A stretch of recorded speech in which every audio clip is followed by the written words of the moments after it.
കുരിശിനെ അവഹേളിച്ചുകൊണ്ട് Indian വംശജയായ Canadian wrapper പങ്കുവച്ച music വീഡിയോയ്ക്കെതിരെ പ്രതിഷേധം കനക്കുകയാണ് സോഷ്യൽ മീഡിയയിൽ.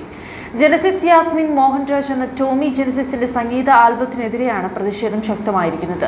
കഴിഞ്ഞ ദിവസം ട്രൂ ബ്ലൂ എന്ന പേരിൽ പുറത്തിറക്കിയ മ്യൂസിക് വീഡിയോ ആൽബത്തിൽ ഹിന്ദു ദേവതയോട് സാദൃശ്യം തോന്നുന്ന വിധത്തിൽ അർദ്ധനഗ്നിയായി കുരിശും പിടിച്ചാണ് ഇവർ പ്രത്യക്ഷപ്പെട്ടിരിക്കുന്നത്. പാട്ടിനിടെ ടോമി കുരിശിൽ അത്യന്തം അശ്ലീലമായ രീതിയിൽ ആംഗ്യം കാണിക്കുകയും അശ്ലീല ചായ്വോടെ കൈ കൂപ്പുകയും ചെയ്യുന്നുണ്ട്. സ്വകാര്യ ഭാഗങ്ങളിൽ കുരിശ് വെച്ചും ഇവർ വീഡിയോയിൽ അവഹേളിക്കുന്നുണ്ട്.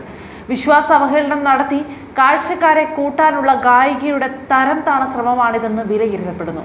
ക്രൈസ്തവരെയും ഹൈന്ദവരെയും ഒരുപോലെ അവഹേളിക്കുന്ന ബോധപൂർവമായ നീക്കമാണിതെന്ന് പലരും ചൂണ്ടിക്കാട്ടി. ഇത് ദൈവനിന്ദയാണെന്നും വിശ്വാസ വികാരങ്ങളെ വ്രണപ്പെടുത്തുന്നത് ഒരു ഫാഷനായി മാറിയിരിക്കുകയാണെന്നുമുള്ള നിരവധി അഭിപ്രായങ്ങൾ സോഷ്യൽ മീഡിയയിൽ ഉയരുകയാണ്. അതേസമയം വീഡിയോ റിപ്പോർട്ട് ചെയ്ത് യൂട്യൂബിൽ നിന്ന് നീക്കം ചെയ്യാനുള്ള ക്യാമ്പയിനുകളും നടക്കുന്നുണ്ട്. ഇന്ത്യൻ പശ്ചാത്തലമുള്ള കുടുംബത്തിൽ നിന്നുമുള്ള ജെനസിസ് യാസ്മിൻ നിലവിൽ കാനഡയിലാണ് താമസിക്കുന്നത്. അടുത്ത കാലത്ത് ഇവർ ഇറക്കുന്ന പല വീഡിയോകളും അത്യന്തം അരോചകമായി തോന്നുന്നതായി പലരും അഭിപ്രായപ്പെട്ടിരുന്നു. വീഡിയോയ്ക്ക് ചുവടെ വന്നിരിക്കുന്ന 5000-ഓളം കമന്റുകളിൽ ഭൂരിഭാഗവും പ്രതിഷേധം അറിയിക്കുന്നതാണ്.